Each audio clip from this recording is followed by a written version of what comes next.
जाले तुमको ही तो ठेले बाड़ा धनहा में धन लुटा जाई सारा। अरे कि सुन पडरौना तो रत ना सही बन जनते हूँ मुँह छूट रे। जय भोजपुरी और जय भोजपुरिया समाज। तो देखिए हमारा साथ में बुलेट प्रेमी जी बानी और लगातार यहाँ के देहात के तरह तरह के हर एक क्षेत्र के जौन बा की गाना ए बार तमाम चर्चाओं में बनल बा आ यहाँ के नया कलाकार लोग के सुनहरा ऑफर भी दिले तमाम चर्चा होई। तो चली पहले बुलेट प्रेमी जी के गाना पहले सुनल जावे से कि देखल जाता कुशीनगर के अनेकों जगह के जौन बा की गाँव के नाम ले करके यहाँ के सुर्खियों बिट रहतनी। तो सबसे पहले तो स्वागत बा। तो नमस्कार प्रणाम हर हर महादेव जय माता दी। जैसे कि बतावत बहुत खुशी हो रहा बा कि हमार जे भी श्रोतागण बाटे और भैया के न्यूज़ चैनल के माध्यम से आप सब प्यार आशीर्वाद देतानी और हमारे गाना के सुनतानी जौन गाना रोज अपलोड होता बुलेट प्रेमी ऑफिशियल पर। तो आई 2 लाइन सुनावतानी। अरे कि जाले तुमको ही तो ठेले बाड़ा धनहा में धन लुटा जाई सारा। अरे कि सुन पडरौना तो रत ना सही बन जनते हूँ मुँह छूट रे। तोरे आके लइका दी हूँ मुचाई तो जाई कमर तोर टूट रे। तोरे आके लइका दी हूँ मुचाई तो जाई कमर तोर टूट रे। अच्छा और ही कौन नया अंदाज में जौन गाना हो? नया गाना बहुत ही जल्दी बुलेट प्रेमी ऑफिशियल पे आवे वाला बटे और जिलवा के पुलिस रिलीज भइल बटे बुलेट प्रेमी ऑफिशियल पे। तो आप सब जाई प्यार आशीर्वाद दी और बहुत सारा कुशीनगर के बॉस भी चलता अभी ट्रेंडिंग में 3 गाना हमारे कुशीनगर के जौन बॉस बा ओकर कुछ अंतरा कुछ गुनगुनाई कुशीनगर के बॉस वो थोड़ा रैप टाइप के बटे। अच्छा अरे कि आत तारू जात तारू ढेर में मी आत तारू अपने बोलम के कमाई जब खात तारू झूठे चचरात तारू झूठे पचरात तारू पूछले तो पूछला पह पछरिया तारू। अरे कि लागत कि पालर उलार करबू आज ना तो काल फिर मार करबू आ पियावा के प्यार से बचाई लो ये जान कबले जवानी बेकार करबू।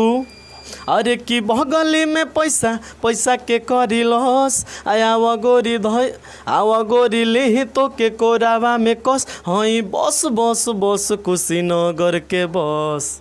अच्छा ये कुशीनगर का बॉस आ देखल जाता तमाम जौन ए बार सुर्खियों में ए बार तमाम तरह तरह के जौन चर्चा बनल बा एगो कि कहीं ड्रम वाला कहानी तो कहीं सूटकेस वाला कहानी तो कहीं ए बार एगो फिलहाल में चलता एगो जौन बाकी जो कहीं घूमे गइल वालो पति पत्नी।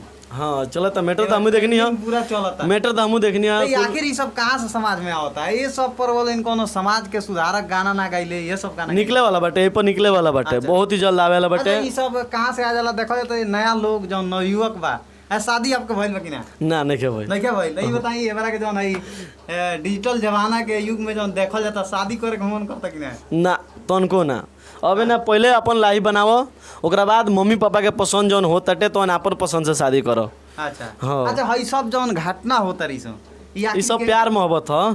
प्यार मोहब्बत है पूरा। अच्छा हाँ फोन करके लड़की लागत ये बोलावे हाँ ना देखो तरह से ना सोचे तरह से कुछ लड़को दादा इले चल जाता रसन बस वह कांड होता हम तेरे बिना तू मेरे बिना जी नहीं सकती ये वाला चले लगता। अच्छा हाँ। ये बताई देखल जाता है आखिर केगा एकरा के रोकल जाओ ई रुकी केगा एगो सिंगर के नाते एकरा के अगर रोके खोके इतना घटना ही देखल रुकिए ना पाई जल्दी एगो आइल फिर 2 गो 3 गो 4 गो लगातार ही घटना बढ़ल जाता है। आई और ही बढ़ी। अच्छा तो बढ़ावे का मतलब कारण का बा? कारण ही बेटे कि कुछ मीडिया के सोशल मीडिया के जगह से आदमी कुछ सीखता कुछ ओकर प्रदान करता। अच्छा हाँ बहुत कुछ सोशल मीडिया पर कुछ गलत भी होता है कुछ सही भी होता लोग देख देख के सीखता ओके जे बढ़िया सोच कर रहता वो सोच लेता जे खराब सोच के रहता वो करल चालू कर देता। अच्छा ये एगो चीज देखल जाता है जैसे जौन लड़की बाड़ी स नवविवाहित जौन शादी होता का ओकनी के दोस्त नहीं के शादी से पहले ई सब इनकार कर दिहल दोस्त बाटे आजकल शादी भइला के बादो ई सब होता ये शादी भइला के बाद देखल जाता कि प्रेमी सास दामाद अब के जब बगल वाला गांव में अपना के देखल गइल कि एगो जौन बा कि जे प्रेमी आके बक्से में लुका गइल रहल। हाँ भाई सही बात सही बात दिन बाद सही बात बा। तो का वो लड़की के ना सोचे के चाहिए सोचे के चाहिए शादी करे से पहले सोचे के चाहिए लड़की लोग का संदेश रही ये सब मजा हो नहीं तो का संदेश रही वैसा लड़की लोग जब शादी जब तय होता रिश्ता जब तैयार होता शादी से पहले वो लोग ना मना करे के चाहिए इनकार ना करे के तो चाहिए। ये तो घर वाला के दोस्त बा ना क्या घर वाला के दोस्त बा? पहले घर वाला घर वाला तो पूरा खुशी के साथ देखिए शुरू से घर वाले समझाते नहीं है समझाते समझाते समझाते जब समझाने का टाइम आता है ना जब उम्र ज़्यादा हो जाता है समझाने का टाइम आता है उस टाइम समझाते नहीं है कोई भी छोटी छोटी से समझावे लगी तनी हैंग ना करे के चाही, हिंगरा घरे ना जाए के चाही, फलानवा के लड़की हैंग है तोरा संगे मिल के ना रहे के चाही। ये लोग समझावेला, हर एक गाँव के मतलब नियमतम हट कि समझावेला। आ जैसे ही कुछ उम्र बढ़ जाला ना ओकरा लोग रोकेल टोकल बंद कर देला, काहे कि अपना काम में व्यस्त हो जाला लोग। अच्छा, कलयुग में देखल जाता कि जन पति पत्नी के रिश्ता बा कहीं ना कहीं इ तरमतार हो रहल बा। पहिले के रहल देखल जात रहल कि सातों जन्म के रिश्ता लोग जौन बा कि जब निभावत रहल। निभावत रहल। हाँ हाँ आज देखल जाला कि बुजुर्ग लोग आज के डेट में भी देखल जाला गांव में लाठी लोग के चलेला, लेकिन कहीं ना कहीं पति पत्नी के रिश्ता निभावेला, निभाइबे करेला। ए बेरा तो उ सब नहीं के चलत, नहीं के होता ना। इ सब कारण एगो मोबाइल के बा। मोबाइल के बा, मोबाइल बाटे। मोबाइल बा ना तो का करे के चाही? तमाम देवता तुरी दर्शक लोग जुड़ल बा, वो लोग से का अपील रही? और नवयुवक लोग के जेकर शादी होखे वाला बा वो लोग से का अपील रही?